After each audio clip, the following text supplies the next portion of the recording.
Yo, what's going on, Washington Commanders fans? I'm back with another video, and today we have my analysis of the Commanders NFL draft picks. Um, really, this draft didn't move the needle much for me, but you know, before I get into it, make sure you guys like and subscribe, turn on post notifications because we are 10 subscribers away from 700 subscribers.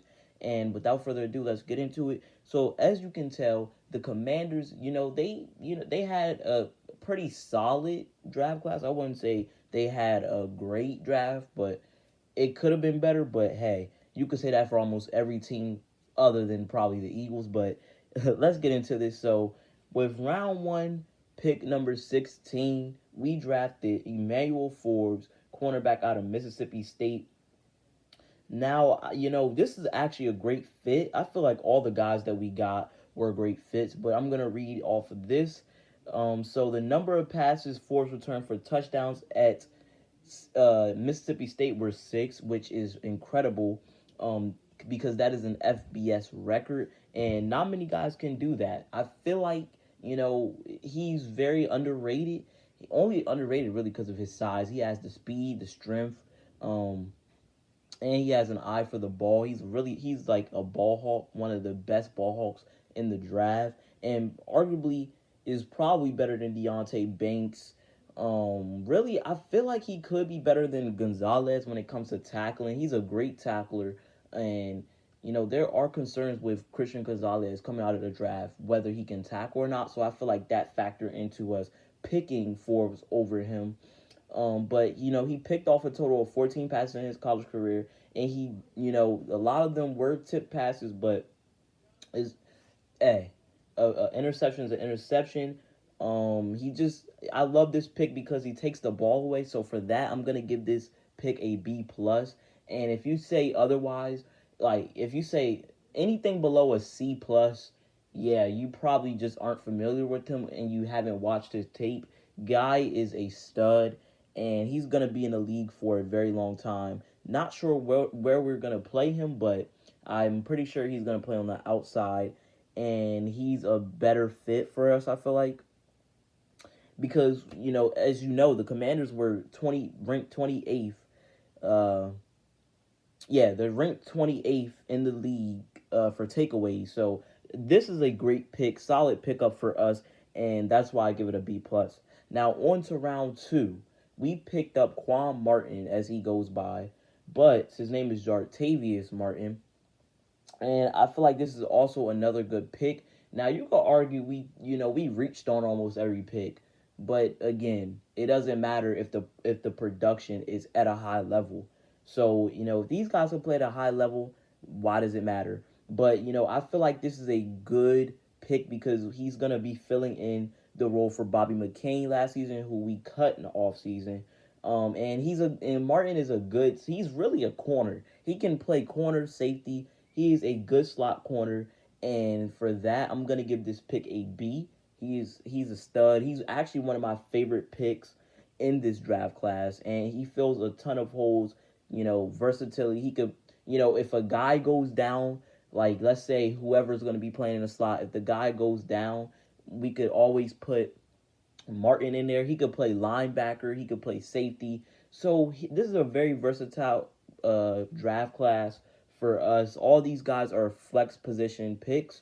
Um, so I really love this pick, and it surprised me. But again, we already knew Quan Martin was most likely going to be picked in the second or third round, so it's not much of a reach. But yeah, now we're going to go on to Ricky Stromberg. Now, you guys are probably familiar with Ricky Stromberg. Ricky Stromberg, he could play left guard, right guard. He's mainly a center, and he's fair enough. He's probably going to be the best center out of his draft class. And honestly, with this move, this pretty much solidifies that we are not playing about that position. He gave up 0 sacks in 2022. He only gave up, I think, two pressures. He only allowed two pressures, if I'm not mistaken, in 2022. So this is a very great pick for me. But I don't think he'll be starting. I think we'll give Chase Roullier another chance. But again, I don't really think we need Chase Roulier because you got guys like Tyler Larson coming in there.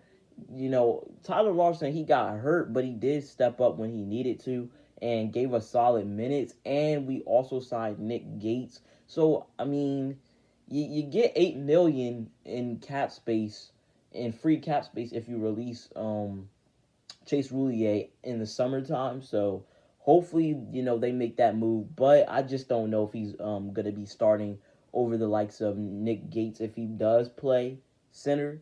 And yeah, so that's pretty much it. But this is a great pick. I'll give this pick a B. Pretty much all of these are gonna be like that. And for round 4, we have Braden Daniels, who he's on the smaller spectrum of an offensive tackle. I feel like he's more likely a guard, but if he could bulk up a little bit more, then I could definitely see him being our right tackle for the future. I don't think he'll start right away. I think he'll be I think he's gonna be a good guard. Um, I just don't think he's ready to be a tackle. But he did play some games as right tackle, and I think left tackle he was really good in zone blocking. He's another positional flex guy, and that's who they like. So, and honestly, I want to see what we could get out of our tackle already, Chris Paul or guard. I believe Chris Paul is a guard. So I feel like this is just another potential, not camp body, but depth player, because he's just we drafted him too far into the higher rounds for him to be just a camp body. But he's a very good lineman. I just don't think that he's ready. He's only weighing 294, so yeah, he's a little bit too small to be a offensive tackle in my eyes. So I'm gonna have to give that pick a C plus or maybe a B minus. Good pick, but probably could have got him in the 5th round. So for round 5, this is my one of my favorite picks, KJ Henry from Clemson. We traded up to get him, and I feel like we could have done that in the earlier rounds to get guys that were good too. But Martin Mayhew and company they're just scared, and I feel like this was a good trade up. KJ Henry, he played with the likes of guys like Miles Murphy and I think Tyler Brzee, if that's how you pronounce his name. But I feel like with the expiring contracts of Chase Young, Montez Sweat, not only them but also you have Casey Toohill, who is a free agent after this season, and I believe who else is a free agent? I forgot who else will be a free agent. Oh yeah, and also not to mention Shaka Tony did get suspended, so that does fare into this trade up. And I think we're gonna retain Sweat or Young. One of those guys are getting retained. So Henry could be playing on the other side of one of them. But Henry, this guy has some serious tricks up his sleeve. He's really knows how to pass rush. And for that, honestly, this is one of my favorite picks. So I'm gonna have to give this like a B plus, A minus. Really could go either way, but I think he's gonna be a good rotational defensive end, and I just can't wait to see what we're gonna be doing at that position after Young or Sweat is gone, because one of them are gonna be gone whether we like it or not. But for round 6, one of my also favorite picks, it's between him, KJ Henry, and probably Quan Martin. Chris Rodriguez, he's gonna be filling in for J.D. McKissic. I feel like he's a lot bigger than J.D. McKissic, can do a lot more than J.D. McKissic in the backfield, and he just brings that spark in the offense. That's exactly what he did for Kentucky. Brought the spark, and in Kentucky he averaged 6.2 yards per carry in 5 seasons with the Wildcats. And he really did provide some really decent yardage in short yardage situations. So I feel like that was a Eric Bieniemy type of pick. Um, but we'll see. I like him. Him and Brian Robinson are gonna fare up well, but I got him making a roster over Jaret Patterson. I think this guy is gonna be really good, and his running style. He's a power running back.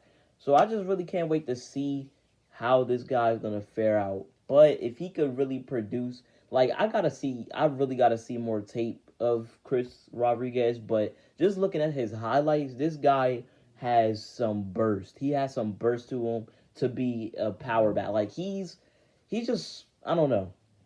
I feel like he should have went in the earlier rounds. He's a really good. He's like a fourth round prospect to me. This guy is really good. He stood out, and he's very versatile. But for round 7, oh wait, and I forgot to give that a grade. So for that, I'm gonna give him like a A minus, a because that is one of my favorite draft picks in this draft. And then for round 7, I'm not gonna really, Andrew. I don't know Andre Jones Jr. that much. All I know is for guys like Casey Hill and James Smith Williams who will be on expiring contracts this season, I think this is a gateway for him to get playing time after next season when their contract is up because we probably won't re-sign them. Maybe we might re-sign James Smith Williams, but I don't know about Casey Hill. Casey Hills is solid, but Andre Jones, not much to really say. I haven't really watched what he's done, but hey, overall, I rate this a solid B. You could say B plus, but I rated a solid B. And yeah, let me know your guys' thoughts on this. How did you rate, or how did you like this draft class? I really like this draft class. I didn't love it, but at first I didn't love it, but after getting sleep on it, I actually pretty like it. So yeah, without further ado, that's pretty much it. And peace. We're almost at 700 subscribers. Woo!